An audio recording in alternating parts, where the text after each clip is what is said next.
నాన్న ఎందుకో వెనకబడ్డాడు. అది శీర్షిక. అమ్మ 9 నెలలు మోస్తే నాన్న 25 ఏళ్ళు. రెండూ సమానమే అయినా నాన్న ఎందుకో వెనకబడ్డాడు.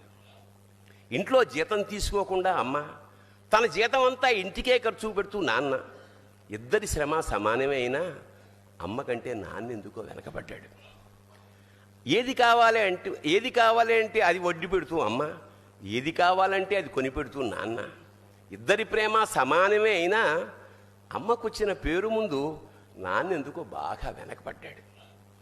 ఫోన్లోనూ అమ్మ పేరే, దెబ్బ తగిలినప్పుడు అమ్మ అని పిలవడే, అవసరం వచ్చినప్పుడు తప్ప మిగతా అప్పుడు గుర్తురానందుకు నాన్న ఎప్పుడైనా బాధపడ్డా ఏమో.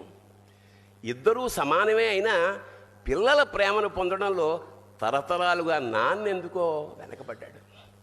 అమ్మకి మాకు బీరువా నిండా రంగురంగుల చీరలు బట్టలు, నాన్న బట్టలకు దండెం కూడా నిండదు.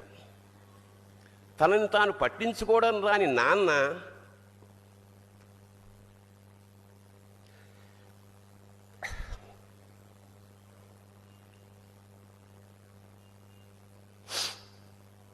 ఎందుకో మాకు కూడా పట్టనంత వెనకపడ్డాడు.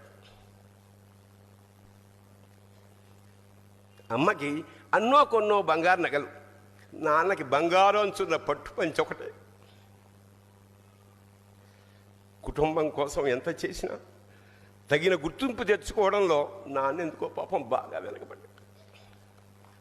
పిల్లల ఫీజులు ఖర్చులు ఉన్నాయి. ఎప్పుడప్పుడు ఈసారి పండక్కి చీర కొనొద్దంది అమ్మ. ఇష్టమైన కూర అని చెప్పి పిల్లలు మొత్తం తినేస్తే ఆ పూటకి పచ్చడి మెతుకులతోనే ఇష్టంగా తినే నాన్న. ఇద్దరి ప్రేమ ఒకటే అయినా మా అమ్మ కంటే నాన్న చాలా వెనకబడ్డాడు.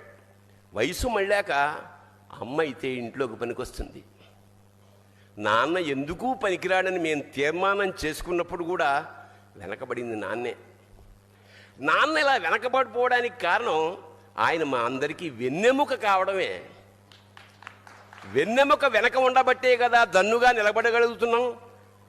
ఇదేనేమో నాన్న వెనకబడిపోవడానికి కారణం. శివోహం.